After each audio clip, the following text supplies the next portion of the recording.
ഒരു മുസ്ലിമിനെ സംബന്ധിച്ചിടത്തോളം സഹോദരന്മാരെ, ഇതൊന്നൊരു പുത്തരിയല്ല.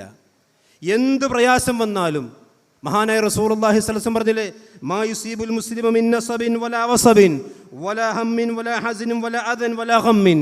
ഒരു മുസ്ലിമിനെ സംബന്ധിച്ച് ഒരു ടെൻഷൻ, ഒരു പ്രയാസം, ഒരു മാനസിക സംഘർഷം, എന്തുമണ്ട ഒരു മനസ്സിന് ഒരു പ്രയാസം, അത് വന്നാൽ പോലും ഹത്ത ശൗക യുശാക്കുഹ, അവൻ്റെ നടന്നു പോകുന്ന വഴിയിൽ വെച്ചുകൊണ്ട് ഒരു മുള്ള് പോലും തറച്ചാൽ, ഒരു മുള്ള് തറച്ചാൽ പോലും ഇല്ലാ കഫറല്ലാഹു ബിഹാ മിൻ ഖത്തായാഹു, അതൊരു മുസ്ലിമിന് അനുഗ്രഹമാണ്, അതവന് പാപങ്ങൾ പൊറുക്കപ്പെടാൻ കാരണമാണെന്ന് മഹാനായ റസൂലുള്ളാഹി സ്വല്ലല്ലാഹു അലൈഹി വസല്ലം പഠിപ്പിച്ചിട്ടുണ്ട്.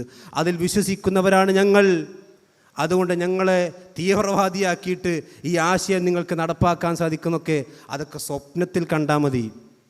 ഞങ്ങളങ്ങനെ ഈ ഉമ്മത്ത് എന്ന് പറഞ്ഞാൽ മുഹമ്മദ് അബ്ദുറഹ്മാൻ സാഹിബിൻ്റെയും ഈ മൂതുമൂലിയുടെയൊക്കെ പാരമ്പര്യമുള്ള ബ്രിട്ടീഷുകാരൻ്റെ ചങ്കൂറ്റത്തിന് മുന്നിൽ മുട്ടുമുട്ടവറക്കാത്തവർ. ഇത്തരം ആളുകളെ ഈ ഉമ്മാക്കി പേടിപ്പിച്ചാലൊന്നും ഈ ആദർശത്തെയും ഈ മുന്നേറ്റത്തെയും ഒരിക്കലും തടയിടാൻ സാധിക്കില്ല സഹോദരന്മാരെ.